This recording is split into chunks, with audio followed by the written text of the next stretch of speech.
Hello बच्चों। कैसे हैं आप लोग? आई होप कि आप सभी लोग अच्छे होंगे।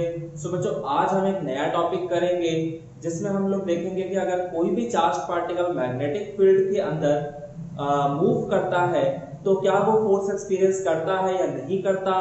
अगर करता है तो कितना फोर्स एक्सपीरियंस करता है और उस फोर्स की डायरेक्शन क्या होगी। इसको समझने के लिए हम कुछ बेसिक से न्यूमेरिकल्स करेंगे।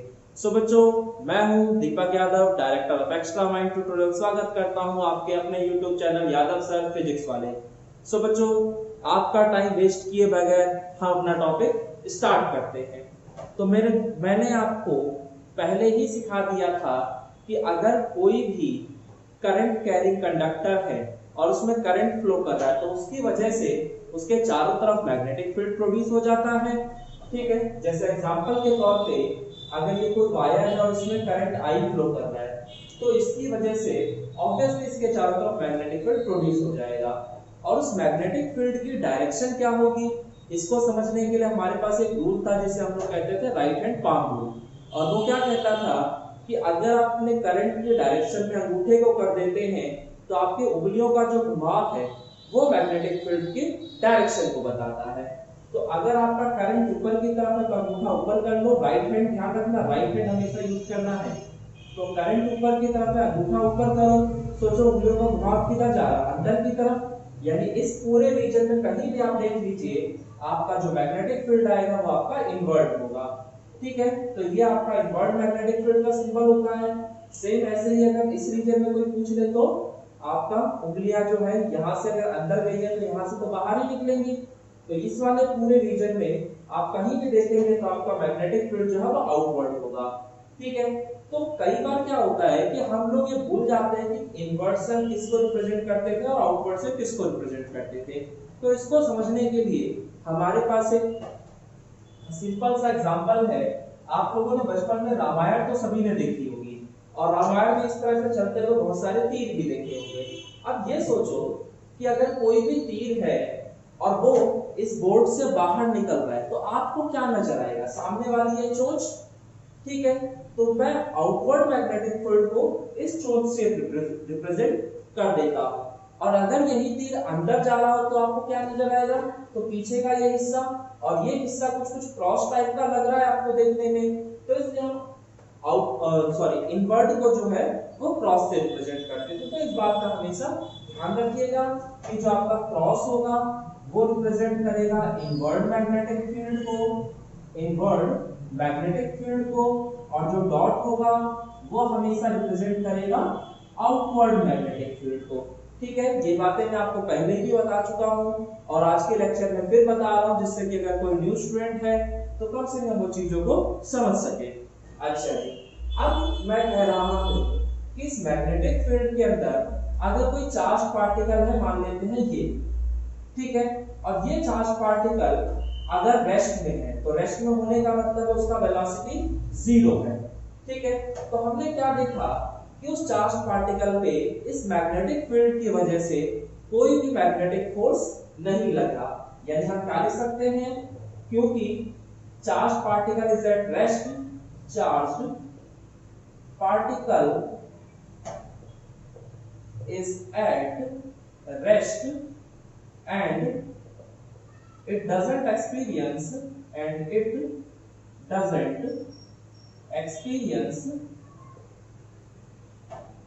any force। और ये यहाँ पर कोई भी फोर्स एक्सपीरियंस नहीं करता, क्योंकि अगर कोई फोर्स एक्सपीरियंस करता तो ऑब्वियसली इसकी जो डायरेक्शन होती है उसमें कुछ ना कुछ चेंज आ जाता है, या ये कह सकते हो कि स्टेट में इसके चेंज आ जाता है। जैसे अभी ये रेस्ट में है तो हो सकता है फोर्स लगने के बाद ये मोशन में आ जाता। ठीक है, अब मैंने क्या किया, इसी सेम सिचुएशन में थोड़े से चेंजेस कर दिए। यानी करंट पहले जैसा ही फ्लो कर रहा है तो ऑब्वियसली मैग्नेटिक फील्ड भी पहले जैसा ही प्रोड्यूस होगा। ठीक है, लेकिन अब मैंने क्या किया कि इस मैग्नेटिक फील्ड के अंदर जो मैंने चार्ज पार्टिकल लिया था आपका, वो मैं अब कह रहा हूं कि वो मूव कर रहा है। और किस वेलोसिटी से मूव कर रहा है? तो सपोज दैट v वेलोसिटी से मूव कर रहा है। तो कायदे में क्या होना चाहिए था कि भाई चार्ज पार्टिकल जैसे जा रहा था सीधा तो सीधा ही चला जाता, लेकिन ऐसा नहीं हुआ। हमने क्या ऑब्जर्व किया कि जो हमारा चार्ज पार्टिकल है वो सीधा ना जाके इस तरह से डिफ्लेक्ट हो गया। ठीक है, इस तरह से डिफ्लेक्ट हो गया। और ऑब्वियसली अगर डिफ्लेक्शन हो रहा है तो किसी ना किसी फोर्स की वजह से ही होगा, और मैग्नेटिक फील्ड में जो फोर्स लगेगा चार्ज पार्टिकल को हम क्या कहेंगे, तो मैग्नेटिक फोर्स। यानी मैंने क्या देखा कि यहाँ जो चार्ज पार्टिकल है वो आपका डिफ्लेक्ट हो जा रहा है, तो इट डिफ्लेक्ट्स, ये आपका डिफ्लेक्ट हो गया है।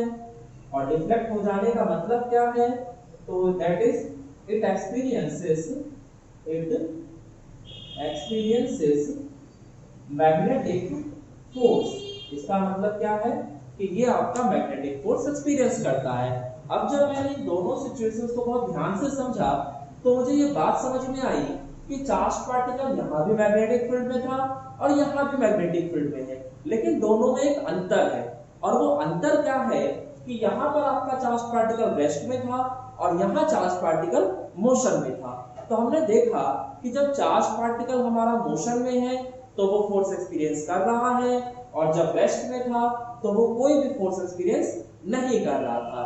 ठीक है, इसका मतलब मुझे समझ में आ गया कि कोई भी चार्ज पार्टिकल अगर मैग्नेटिक फील्ड के अंदर मोशन में है तो केवल और केवल तभी वो फोर्स एक्सपीरियंस करेगा।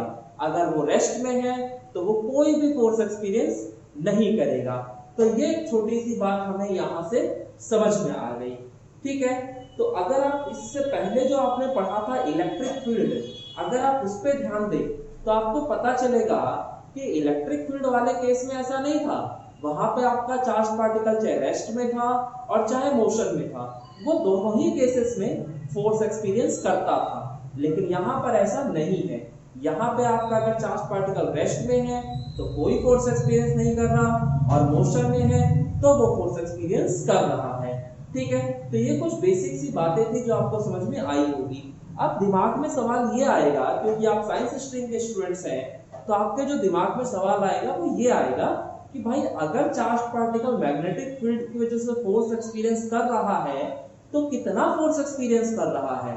ठीक है, तो अब हम उसको समझते हैं। ठीक है बच्चों, तो ये हमारा टॉपिक कंप्लीट होता है। अब हम अपना नेक्स्ट टॉपिक देखते हैं कि कोई भी चार्ज पार्टिकल अगर मैग्नेटिक फील्ड के अंदर मोशन में है तो वो कितना फोर्स एक्सपीरियंस करेगा।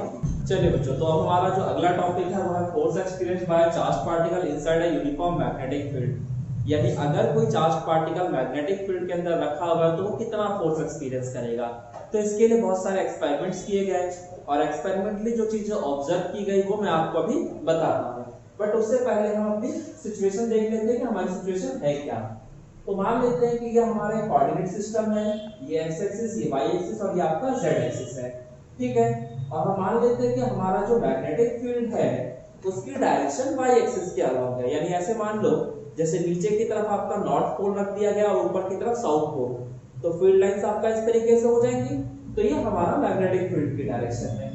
और सपोज दैट इस यूनिफॉर्म मैग्नेटिक फील्ड के अंदर कोई चार्ज पार्टिकल एंटर कर रहा है v वेलोसिटी से, और कितने एंगल पे, तो सपोज दैट ये चार्ज पार्टिकल था जो कि v वेलोसिटी से एंटर कर रहा है थीटा एंगल पे। यानी मैग्नेटिक फील्ड के अंदर हमारा एक positive charge particle v velocity से एंटर हुआ है थीटा एंगल पे। ठीक है, तो यहाँ पर जो था मेरा ये पॉजिटिव चार्ज पार्टिकल था जो कि v वेलोसिटी से इस डायरेक्शन में मूव कर रहा है। तो अब यहाँ पर अगर मैं इस वेलोसिटी को देखना चाहूँ तो इस वेलोसिटी को मैं दो रेक्टेंगुलर कंपोनेंट्स में तोड़ सकता हूँ, एक मैग्नेटिक फील्ड के अलोंग और दूसरा मैग्नेटिक फील्ड के परपेंडिकुलर। तो एक कंपोनेंट हमने क्या किया, मैग्नेटिक फील्ड के अलोंग ले लिया जिसको मैंने नाम दे दिया VB, और दूसरा कंपोनेंट जो था उसको मैग्नेटिक फील्ड के परपेंडिकुलर ले लिया जिसको नाम दे दिया VN। तो यहाँ पर जो VB का मैग्नीट्यूड होगा वो क्या होगा, तो v cos थीटा के बराबर, और Vn जो होगा वो आपका v sin थीटा होगा। इस बात का मतलब आपको ध्यान रखना है, होता है ना कई बार। ठीक है, क्योंकि देखो आपको पता है कि आप किसी भी उसको अगर तोड़ते हैं दो कंपोनेंट्स में तो जिस एक्सिस के साथ एंगल बनता है उधर हमेशा cos थीटा होता है और उसके परपेंडिकुलर वाला हमेशा sin थीटा होता है। ठीक है, तो ये v जो था वो इस वाली एक्सिस के साथ एंगल बना रहा था, तो इधर आपका आ जाएगा v cos थीटा और इधर की तरफ जो आएगा वो v sin थीटा होगा। तो v sin थीटा मतलब Vn और v cos थीटा मतलब Vb। तो यहाँ Vb का मतलब है अलोंग द फील्ड और Vn का मतलब है नॉर्मल टू द फील्ड। यानी परपेंडिकुलर टू द फील्ड। तो ये सिंपल सा कंसेप्ट था जो आपको पता होगा, नॉर्मली आपने 11th क्लास में सीखा होगा। अब हम बात करते हैं कि एक्सपेरिमेंटली यहाँ पर क्या क्या चीजें ऑब्जर्व की गई। तो experimentally it is observe that experimentally it is observed that तो एक्सपेरिमेंटली क्या देखा गया कि चार्ज पार्टिकल पे लगने वाला जो मैग्नेटिक फोर्स है वो इस बात पे डिपेंड करता है कि आपका चार्ज पार्टिकल कितना ज्यादा हैवी है। तो जितना हैवी चार्ज पार्टिकल वो उतना ही ज्यादा फोर्स एक्सपीरियंस कर रहा है। और दूसरी चीज जो डिपेंडेंसी आई वो आई मैग्नेटिक फील्ड पे, कि भाई मैग्नेटिक फील्ड जितना एक्सपीरियंस होगा चार्ज पार्टिकल उसके अंदर उतना ही ज्यादा फोर्स एक्सपीरियंस कर रहा होगा। और जो तीसरी चीज है जो हमने यहाँ पे ऑब्जर्व की वो ये देखा कि चार्ज पार्टिकल पे जो लगने वाला मैग्नेटिक फोर्स है वो वेलोसिटी के उस कंपोनेंट के डायरेक्टली प्रोपोर्शनल है जो कि मैग्नेटिक फील्ड के परपेंडिकुलर है। तो अब सोचो मैग्नेटिक फील्ड के जो परपेंडिकुलर वेलोसिटी का कंपोनेंट है वो क्या है आपका vn, यानी कि v sin थीटा। तो एक्सपेरिमेंटली ये देखा गया कि चार्ज पार्टिकल पे लगने वाला मैग्नेटिक फोर्स मैग्नेटिक फील्ड के परपेंडिकुलर जो वेलोसिटी का कंपोनेंट है उसके डायरेक्टली प्रोपोर्शनल है, यानी कि v sin थीटा के डायरेक्टली प्रोपोर्शनल है। तो हमने देखा कि हमारा मैग्नेटिक फोर्स इन तीन चीजों पर डिपेंड कर रहा है। तो अगर इन तीनों को आप कंबाइन कर देंगे तो आपको मिलेगा क्या। तो हम combining equation first, second and third, तो इन तीनों इक्वेशंस को कंबाइन करने पे आ जाएगा आपका QBB sin थीटा। अब आपको पता है डायरेक्टली का साइन हटाएंगे कोई ना कोई तो कांस्टेंट आना ही है, तो ये आ गया physical to K QBB sin theta. और यहाँ K क्या है आपका, तो एक प्रोपोर्शनैलिटी कांस्टेंट है, प्रोपोर्शनैलिटी कांस्टेंट है। और इस कांस्टेंट की अगर मैं बात करता हूं तो SI सिस्टम में इस कांस्टेंट की जो वैल्यू होती है वो 1 के बराबर होती है। तो अगर मैं यहाँ k की जगह 1 रख दूं तो मेरा जो फॉर्मूला बनेगा वो बन जाएगा F = QBB sin थीटा। ठीक है, तो ये आपका मैग्नेटिक फोर्स का फॉर्मूला आ जाता है। But magnetic force is a vector quantity, और अगर ये एक वेक्टर क्वांटिटी है तो हम इसे वेक्टर फॉर्म में लिख सकते हैं। तो अगर हम इसे वेक्टर फॉर्म में लिखेंगे तो हमारा रिजल्ट क्या आएगा, तो हम इसमें क्या कह सकते हैं, इन वेक्टर फॉर्म।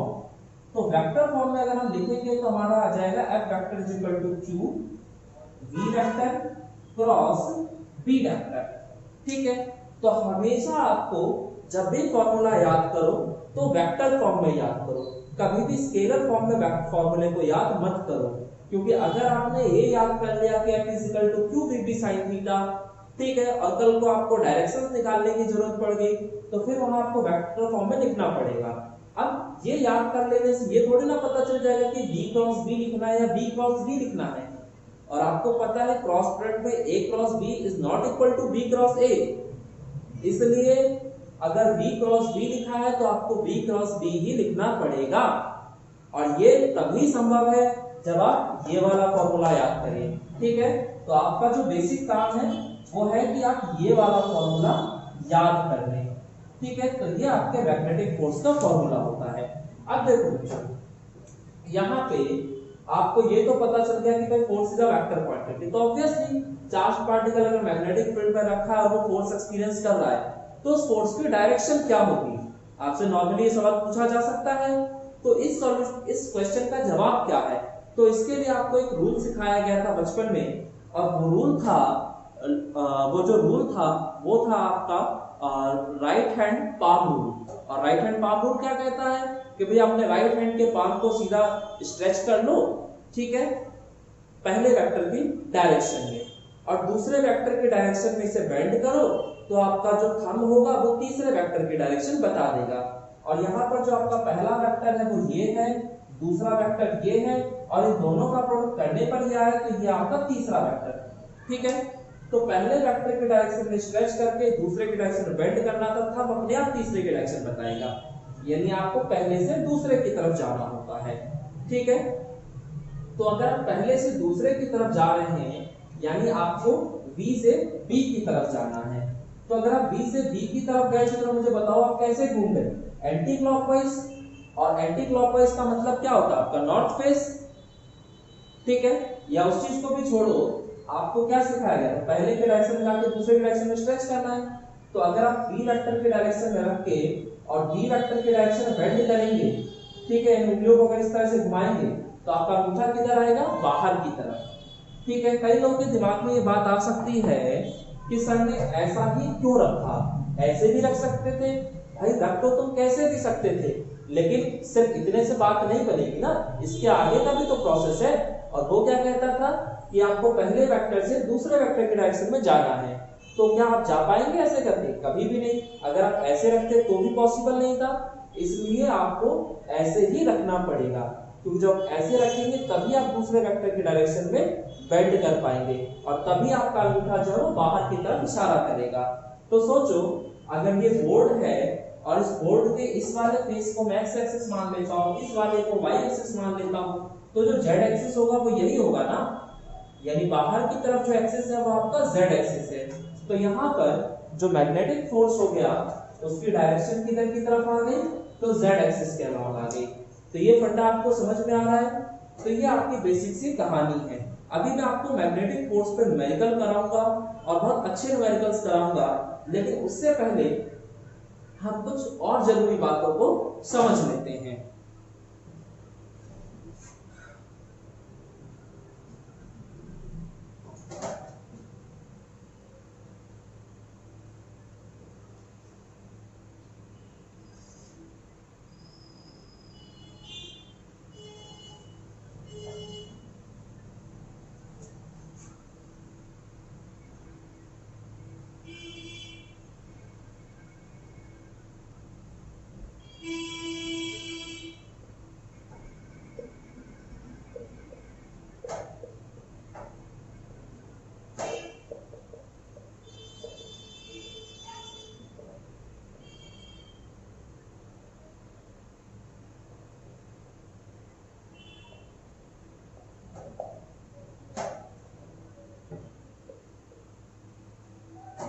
तो देखो अब हम बात कर रहे हैं कि हमारा जो चार्ज पार्टिकल है वो मैग्नेटिक फील्ड के अंदर होने के बाद भी किन किन सिचुएशंस में फोर्स एक्सपीरियंस नहीं करता।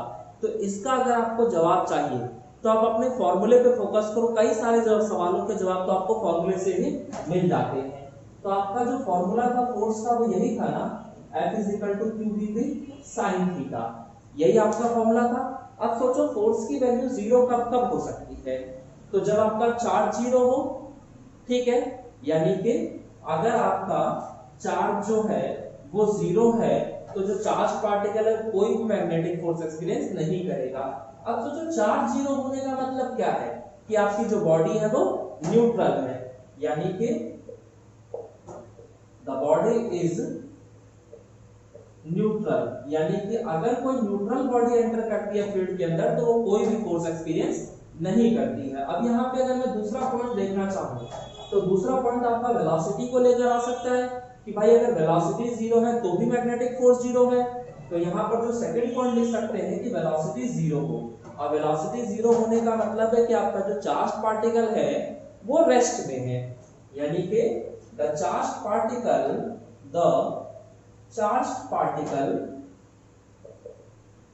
इज एट रेस्ट, यानी कि आपका चार्ज पार्टिकल रेस्ट में है। तीसरा पॉइंट आप देख सकते हैं मैग्नेटिक फील्ड को देख के कि अगर मैग्नेटिक फील्ड ही ना हो तो कहां से चार्ज पार्टिकल फोर्स एक्सपीरियंस करेगा, यानी कि तीसरा पॉइंट क्या है कि जो मैग्नेटिक फील्ड हो वो जीरो हो, यानी कि नो मैग्नेटिक फील्ड प्रेजेंट, यानी कि हमारा कोई भी मैग्नेटिक फील्ड वहां पे ना हो। और उसके अलावा कोई केस बन सकता है तो हाँ भाई ये जो साइन थीटा है इसकी वैल्यू भी तो जीरो हो सकती है, और साइन थीटा की वैल्यू जीरो कब होती है, तो जब या तो एंगल 0 डिग्री का हो या तो एंगल 180 का हो। तो 0 डिग्री का एंगल कब बनेगा, तो देखो अगर आपको पता था, अभी थोड़ी देर पहले हमने डिस्कस किया था, हमने माना था कि हमारा जो मैग्नेटिक फील्ड है वो ऊपर की तरफ है। तो सोचो अगर चार्ज पार्टिकल भी आपका ऊपर की तरफ ही जाए तो इन दोनों के बीच का एंगल क्या हो जाएगा, 0 डिग्री।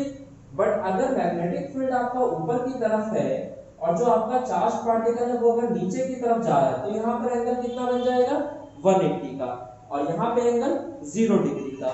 और मैं आपको बता दूं कि sine n pi is equal to 0 होता है और यहाँ पे n आपका कुछ भी हो सकता है, यानी कि n आपका 0 1 2 3 4 कुछ भी हो सकता है। तो ध्यान रखिएगा साइन 0 डिग्री की वैल्यू भी 0 होती है और साइन 180 की वैल्यू भी 0 ही होती है। और अगर ये 0 हो जाता है तो आपका मैग्नेटिक फोर्स भी 0 हो जाता है। यानी कि यहाँ पे मैं जो तीसरा पॉइंट लिख सकता हूँ वो क्या हो सकता है आपका कि साइन थीटा 0 हो। तो साइन थीटा 0 होने का मतलब है कि थीटा इज इक्वल टू 180 हो या फिर 0 डिग्री हो। और 180 या 0 डिग्री का क्या मतलब होता है, तो इसका एक ही मतलब है कि जो चार्ज पार्टिकल है, यानी कि the charge particle moves parallel और anti parallel to the magnetic field. तो बात समझ में आ रही है, यानी कि आपका जो चार्ज पार्टिकल है वो या तो मैग्नेटिक फील्ड के पैरेलल हो या तो वो एंटी पैरेलल हो। उन दोनों ही सिचुएशंस में आपका जो चार्ज पार्टिकल है वो कोई भी मैग्नेटिक फोर्स एक्सपीरियंस नहीं करेगा। सो बच्चों वीडियो को पॉज करो और सबसे पहले ये सारे पॉइंट्स अपने लिख लो, ठीक है, क्योंकि ये सब पॉइंट्स भी आपके बहुत इंपॉर्टेंट है। एक एक नंबर के क्वेश्चन बन जाते हैं यहाँ पे, ठीक है। और सबसे ज्यादा जो मुश्किल क्वेश्चन होते हैं आप लोगों के लिए वो हमेशा वो 1 नंबर वाले क्वेश्चन होते हैं, ठीक है, क्योंकि वहां पे कई बार हमें चीजें समझ में नहीं आती है, ठीक है। तो ये आप लोग कंसेप्ट ध्यान रखिएगा, इन सब चीजों को नोट डाउन कर लीजिएगा। अब इसके बाद हम बात करेंगे कि अगर कोई भी चार्ज पार्टिकल आपका मैग्नेटिक फील्ड के अंदर है और वो मैग्नेटिक फोर्स को एक्सपीरियंस कर रहा है, तो हमें क्या लगेगा कि हमारा जो चार्ज पार्टिकल है वो वर्क डन करेगा, क्योंकि भाई फोर्स लग रहा है और डिस्प्लेसमेंट भी हो रहा है। तो सीधा सा फंडा हमारे दिमाग में जाएगा कि हमारा जो चार्ज पार्टिकल है वो वर्क डन करेगा। बट क्या वाकई ऐसा होता है, तो वो अभी हम देखते हैं इस चीज को भी यहाँ पे, ठीक है। तो ये एक बहुत इंपॉर्टेंट सा पॉइंट है और यहाँ से कई बार क्वेश्चन बने हैं आपके बोर्ड एग्जाम्स और कॉम्पिटिटिव एग्जाम्स में, ठीक है। तो इन चीजों का भी थोड़ा सा आप लोग को ध्यान रखना है। तो बच्चों देखो, आपका एक बहुत ही इंपॉर्टेंट सा पॉइंट है और वो पॉइंट जो मैं शुरू कर रहा हूँ वो इस तरीके से शुरू कर रहा हूँ कि आपका जो चार्ज पार्टिकल पे मैग्नेटिक फोर्स लगता था वो क्या होता था, तो F vector is equal to Q, F vector is equal to Q B vector cross B vector. तो इसका मतलब क्या था, तो इसका मतलब ये हुआ करता था कि आपका जो चार्ज पार्टिकल पे मैग्नेटिक फोर्स लगेगा उसकी डायरेक्शन हमेशा उस प्लेन के परपेंडिकुलर होगी जिस प्लेन में आपका वेलोसिटी वेक्टर और मैग्नेटिक फील्ड होंगे, ठीक है। यानी F वेक्टर हमेशा B वेक्टर और B वेक्टर के परपेंडिकुलर होगा। हालांकि मुझे अभी B वेक्टर से जरूरत नहीं है इसलिए मैं उसको मेंशन नहीं करूंगा, लेकिन मैं ये जरूर कहूंगा कि जो आपका F वेक्टर होता है वो B वेक्टर के परपेंडिकुलर होता है, ठीक है। और जो सेकंड पॉइंट मैं आपसे बोलूंगा वो ये है कि भाई जो डायरेक्शन आपके वेलोसिटी वेक्टर की होती है वही डायरेक्शन तो आपके डिस्प्लेसमेंट वेक्टर की भी होती है ना भाई। Velocity is equal to displacement upon time, displacement upon time. तो आपको पता है कि time is a scalar quantity and displacement is a vector quantity. तो इस वजह से आपका जो वेलोसिटी है वो भी एक वेक्टर क्वांटिटी है। तो वेलोसिटी के पास जो डायरेक्शन आई वो आई किसकी वजह से, तो डिस्प्लेसमेंट की वजह से। तो इसका मतलब जो डिस्प्लेसमेंट की डायरेक्शन होगी वही आपके वेलोसिटी की भी डायरेक्शन होगी।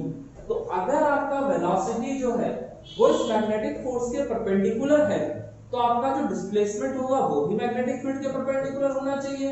तो देयरफॉर जो आपका डिस्प्लेसमेंट वेक्टर है और जो फोर्स वेक्टर है ये भी एक दूसरे के परपेंडिकुलर होंगे। और आप लोगों ने बचपन में ही वर्क डन का फॉर्मूला पढ़ लिया होगा और वो फॉर्मूला था W=F वेक्टर। और जब हम इसे सिंपलीफाई करते थे तो हमारा आता था Fs cos थीटा। और क्योंकि यहाँ पे F वेक्टर और S वेक्टर एक दूसरे के परपेंडिकुलर हैं इसलिए जो आपका एंगल बनता है वो 90 डिग्री का बन जाता है, ठीक है। और एंगल अगर 90 डिग्री का है तो आपका वर्क कितना आएगा, तो Fs cos 90 और cos 90 की value 0, so work done is 0। समझ में आ रहा फंडा।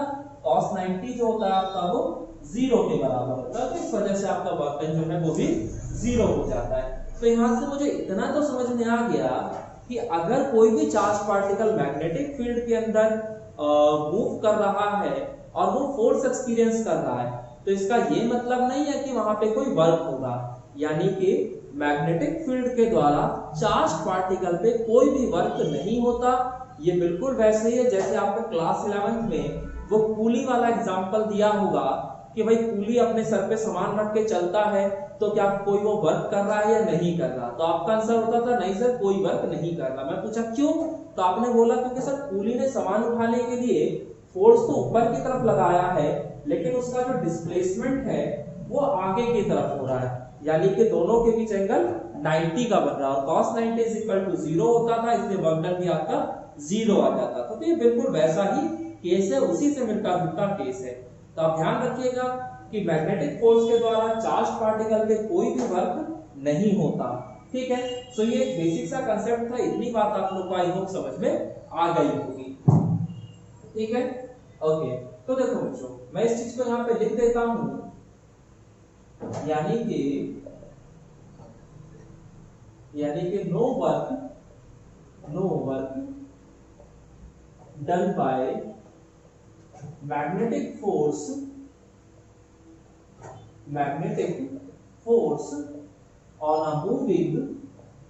on a moving charged particle in magnetic field।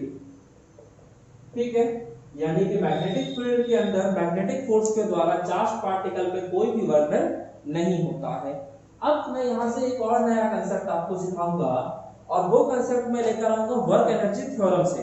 और work energy theorem class 11th में आप लोगों ने पढ़ा होगा और आपके टीचरों ने आपको बताया होगा कि बेटा बहुत इंपॉर्टेंट कंसेप्ट होता है, आपको यहाँ से पेपर में जरूर कुछ ना कुछ आ जाता है। ठीक है, तो वो कंसेप्ट क्या था कि जो वर्क डन होता है वो हमेशा चेंज इन काइनेटिक एनर्जी के बराबर होता है। ठीक है, यानी अगर आप किसी भी बॉडी पर वर्क कर रहे हैं तो वो जो वर्क है वो पूरा का पूरा बॉडी की काइनेटिक एनर्जी को चेंज करने में खर्च हो जाता है। ठीक है, तो work done is equal to change in kinetic energy, और चेंज इन काइनेटिक एनर्जी का मतलब होता है k final minus k initial, और k फाइनल का मतलब हाफ mv स्क्वायर और k इनिशियल का मतलब हाफ mu स्क्वायर। ठीक है, और हमने क्या देखा था, क्योंकि मैग्नेटिक फोर्स के द्वारा कोई भी वर्क नहीं था, क्योंकि वर्क जो होता था हमारा वो 0 होता था बाय मैग्नेटिक फोर्स। ठीक है, और इस वैल्यू को चाहूं तो मैं इसके अंदर पुट कर सकता हूं, तो अगर इसको पुट कर दूंगा तो 0 is equal to half mv square minus का हाफ mu स्क्वायर। ठीक है, तो अगर मैं इसको इधर ले आऊं तो half mu square is equal to half mv square हो जाएगा, तो हाफ m से हाफ m चला जाएगा, 2 से 2 चला जाएगा, यानी कि u is equal to v आ जाएगा। तो ओवरऑल कहने का मतलब ये है कि जो मैग्नेटिक फील्ड है उसके अंदर अगर कोई चार्ज पार्टिकल मूव करता है तो उस चार्ज पार्टिकल पे कोई भी वर्क नहीं होता, और इस वजह से आप कह सकते हैं कि उसका जो स्पीड है उसमें भी कोई फर्क नहीं पड़ता। यानी चार्ज पार्टिकल जिस स्पीड से मूव कर रहा है वो हमेशा उसी स्पीड से मूव करेगा एक मैग्नेटिक फील्ड के अंदर। ठीक है, तो अब दिमाग में यह आया कि भाई हमारा जो मैग्नेटिक फील्ड है वो करता क्या है? तो मैग्नेटिक फील्ड सिर्फ और सिर्फ मोशन की डायरेक्शन को चेंज कर सकता है, वो मोशन को बढ़ा या घटा नहीं सकता। ये बात हमेशा याद रखना, बहुत इंपॉर्टेंट है। अगर कभी आपको स्पीड बढ़ाना या घटाना हुआ तो वहां पे हमेशा आपको इलेक्ट्रिक फील्ड का सहारा लेना पड़ेगा। ठीक है, मैग्नेटिक फील्ड का काम सिर्फ और सिर्फ मोशन की डायरेक्शन को चेंज करना है, मोशन को बढ़ाना या घटाना नहीं है। ये बात बहुत इंपॉर्टेंट है, इस बात को हमेशा ध्यान रखिएगा। ठीक है, यानी कि हम क्या लिख सकते हैं कि magnetic field with the help of magnetic field only the direction of motion is changed। ठीक है, यानी कि magnetic field only change the direction of motion of the charge particle of the charged particle, but it cannot speed up or speed down, speed up और speed down. हो सकता है शायद ये आपके कैमरे में ना दिख रहा हो, ठीक है, लेकिन ध्यान रखिएगा। तो मैग्नेटिक फील्ड सिर्फ और सिर्फ मोशन की डायरेक्शन को चेंज करता है, ये चार्ज पार्टिकल को स्पीड अप या स्पीड डाउन नहीं कर सकता। तो ये आपका पूरा का पूरा कंसेप्ट था जो कि आपके लिए काफी इंपॉर्टेंट है। अब हम यहाँ पर देखेंगे कुछ क्वेश्चंस कि चार्ज पार्टिकल जो फोर्स है वो किधर की तरफ एक्सपीरियंस करता है, फोर्स की डायरेक्शन पे बेस्ड क्वेश्चंस। सो बच्चों इतना कंसेप्ट आपको समझ में आ गया होगा। तो बच्चों ये हमारे 3 क्वेश्चंस हैं और इन तीनों क्वेश्चंस में हमें डायरेक्शन बेस्ड क्वेश्चंस ही है। यहाँ पे चार्ज का साइन बताना है या फोर्स की डायरेक्शन बतानी है या फील्ड की डायरेक्शन बतानी है। तो हम ये तीनों क्वेश्चंस करेंगे और इन 3 क्वेश्चन से ही आपका कांसेप्ट काफी हद तक बेहतर हो जाएगा। तो जैसा कि आप पहला क्वेश्चन देख रहे हैं, यहाँ पे आपको मैग्नेटिक फील्ड की डायरेक्शन दे दी गई है, फोर्स की डायरेक्शन दे दी है और वेलोसिटी वेक्टर की भी डायरेक्शन दे दी गई है और पूछा गया है कि what is the charge sign, यानी जो यहाँ पे चार्ज पार्टिकल उसका साइन कैसा है, पॉजिटिव चार्ज है कि नेगेटिव चार्ज है। तो हमेशा इस बात को ध्यान रखिएगा कि अगर जो हमने ये जो फॉर्मूला बनाया था vector is equal to q v vector cross v vector, तो ये हमारा जो फॉर्मूला था ये आपका किसके लिए था, तो ये फॉर्मूला जो था ये पॉजिटिव चार्ज के लिए फॉर्मूला बना हुआ है, ठीक है। तो अगर यहां से जो डायरेक्शन आएगी वो सिर्फ पॉजिटिव चार्ज के लिए आएगी और हम हमेशा पॉजिटिव चार्ज मान के ही डायरेक्शन को निकालेंगे। अगर हमारा नेगेटिव चार्ज होता है मान लिया जाए तो वहां पे बस हम डायरेक्शन को अपोजिट कर देंगे, उससे ज्यादा हमें कुछ करने की जरूरत नहीं है। अब जैसा कि ये क्वेश्चन है इसमें तो मुझे चार्ज का साइन ही नहीं पता, तो आप ये मानकर चलो कि पॉजिटिव चार्ज है और देखो कि क्या पॉजिटिव चार्ज की वजह से सब कुछ वैसा ही हो रहा है जैसा कि ये फॉर्मूला बताता है या उससे कुछ डिफरेंट आ रहा है। तो आपको क्या बताया गया था कि पहले वेक्टर की डायरेक्शन में स्ट्रेच करो, दूसरे की डायरेक्शन में बेंड करो, तो हम अपने आप तीसरे की डायरेक्शन लगाएगा। तो यहाँ जो आपका पहला वेक्टर है वो b वेक्टर है और इसकी जो डायरेक्शन है ये बाहर की तरफ है। आपको पता है ये आपका x एक्सिस है, ये y एक्सिस और ये आपका z एक्सिस है। और मैंने समझाया था कि अगर ये बोर्ड का जो ये वाला किनारा है ये x एक्सिस को रिप्रेजेंट करता है, ये किनारा y एक्सिस को रिप्रेजेंट करता है, तो ये जो होगा आपका ये z एक्सिस होगा और वेलोसिटी वेक्टर जो है वो z एक्सिस के अबाउट है। यानी कि मुझे जो अपना हाथ स्ट्रेच करना है वो इस तरीके से करना है, यानी कि परपेंडिकुलर टू द बोर्ड, ठीक है, तभी z एक्सिस के अलोंग आएगा। तो वेलोसिटी वेक्टर की डायरेक्शन आ चुकी है, मैग्नेटिक फील्ड की डायरेक्शन में बेंड करना है, तो फील्ड की डायरेक्शन ये है। तो सीधा सा फंडा, अगर हाथ को ऐसे रखूंगा तभी इधर बेंड हो पाएगा, अगर मैं हाथ को ऐसे रख दूं तो क्या बेंड हो पाएगा, नहीं। ऐसे रख दूं तो भी बेंड नहीं हो पाएगा। क्यों? क्योंकि आपसे ज्यादा फिजिक्स आपका हाथ जानता है, उसे पता है क्या सही क्या गलत है, इस पे भरोसा करो हमेशा, ठीक है।